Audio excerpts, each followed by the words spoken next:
Hello everyone, I hope आप सब अच्छे होंगे। तो इस मंथ में और नेक्स्ट मंथ में आपके बहुत सारे एग्जाम्स होने वाले हैं।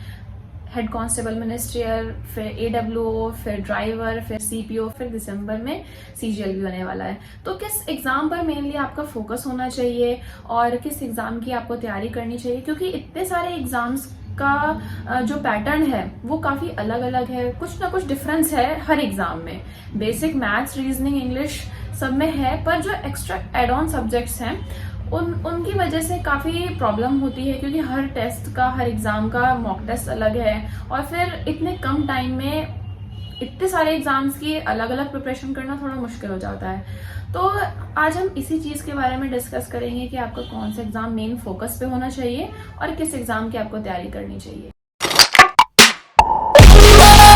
कई बार ऐसा होता है कि हम सोचते हैं कि जल्द से जल्द हमें नौकरी लेनी है और इसलिए हम बहुत सारे फॉर्म्स भर देते हैं कि किसी में भी हो जाए, हमें बस अपनी नौकरी से मतलब है। और उस चक्कर में हम इतने ज्यादा डाइवर्टेड हो जाते हैं कि ये वाला पेपर भी कर लेंगे, इस वाले एग्जाम की भी तैयारी कर लेंगे और सारी सिचुएशन पूरी मेस्ड अप हो जाती है। तो उस चीज से बचने के लिए आपको सिर्फ एक ही एग्जाम को पकड़ना है, उसी एग्जाम की आपको तैयारी करनी है और उसी में अपना 100% दो। जिनका मेन फोकस मिनिस्ट्रियल एग्जाम के ऊपर है वो इस टाइम अब कोई एक्स्ट्रा स्ट्रेस उन्हें लेने की जरूरत नहीं है। आपने कंप्यूटर अच्छे से पढ़ी है तो बहुत अच्छी बात है। अगर आपने अभी तक कंप्यूटर को हाथ नहीं लगाया है, ऐसा होगा तो नहीं कि जिनका मेन फोकस मिनिस्ट्रियल है वो कंप्यूटर ना पढ़ रहे हो, पर फिर भी अगर आप कंप्यूटर में कुछ देखना चाहते हो या कुछ पढ़ना चाहते हो तो उससे रिलेटेड मैं कुछ PDFs अपने टेलीग्राम ग्रुप पर शेयर करूंगी। आप लास्ट मोमेंट पर उनको एक बार नजर मार सकते हो। अब हम बात करते हैं उन एग्जाम्स की जिनके होने में अभी टाइम है। देखो, मंथ एंड में आपका AWO का एग्जाम भी होगा,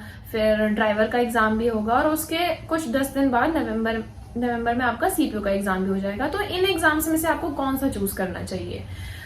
अब AWO के एग्जाम में जिनकी GS और साइंस अच्छी है उनका मेन फोकस उसी एग्जाम के ऊपर होना चाहिए।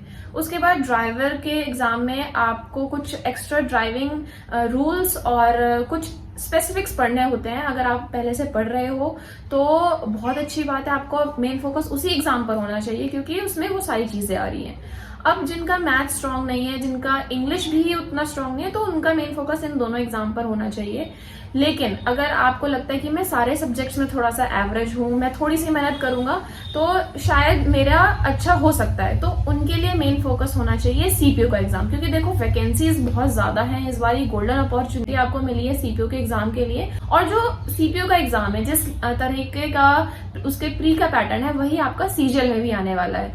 तो CGL में भी इस बार काफी अच्छी वैकेंसीज हैं और CGL का प्री तो सिर्फ क्वालिफाइंग है। तो ये आपका बहुत एक एक्स्ट्रा बेनिफिट हो जाएगा कि आप CPO की प्रिपरेशन कर रहे हो, बाय चांस उसका प्री इतना अच्छा नहीं जाता तो आप एटलीस्ट CGL के लिए तो प्रिपेयर्ड हो। और फिर CGL के मेंस होने में भी काफी टाइम है, तो इस तरीके से आपको बेनिफिट मिल जाएगा CPO का CGL में भी। देखो, जिस तरीके से मैंने जब अपनी प्रिपरेशन शुरू करी थी उस टाइम पे मैंने भी बहुत सारे अलग अलग एग्जाम के फॉर्म भरे और फिर हर तरफ कूदती रहती थी कि भाई आज ये वाला पेपर, ये पेपर आ रहा है तो इसकी तैयारी कर ली, 5 दिन बचे हैं तो इसकी प्रिपरेशन कर ली। इस तरीके से मेरा बहुत टाइम वेस्ट हुआ और कहीं कुछ भी फाइनल क्वालिफिकेशन नहीं हुआ किसी एग्जाम में। तो उस चीज से बचने के लिए आपको सिर्फ एक एग्जाम को पकड़ना पड़ेगा और एक ही एग्जाम की तैयारी करनी पड़ेगी, तभी आप अपने फाइनल डेस्टिनेशन पर पहुंच पाओगे। मेरा ये सजेशन रहेगा कि अगर आप एक हायर लेवल के एग्जाम की प्रिपरेशन करते हो तो उसमें आपके सारे छोटे एग्जाम्स सब कवर हो जाते हैं। तो CGL उस तरीके का एग्जाम है जिसका सिलेबस अगर आप कवर कर लो, उसकी तैयारी आप करो, तो सारे एग्जाम्स आपके उसमें कवर हो जाएंगे और आप क्वालिफाई भी कर पाओगे उनको। और अगर आपको लगता है कि यार अभी तो मेरी इन सारे एग्जाम्स के लिए उतनी अच्छी तैयारी नहीं है, तो आगे आपके लिए एक बहुत गोल्डन अपॉर्चुनिटी आ रही है, दिल्ली पुलिस कांस्टेबल। उसका एग्जाम मार्च में होगा। तब तक आपके पास बहुत टाइम है कि आप अच्छे से अपनी तैयारी कर सको और सिर्फ उस एग्जाम पर आप फोकस कर पाओगे। उसमें GS का वेटेज बहुत ज्यादा होता है, मैथ्स का वेटेज कम है, इंग्लिश आएगी ही नहीं, तो उसमें आप अपना 100% दो और आपको 100% वो जॉब मिल जाएगी। अगर आपका कोई भी क्वेश्चन हो तो प्लीज आप कमेंट सेक्शन में जरूर पूछना। And for all your exams, all the best.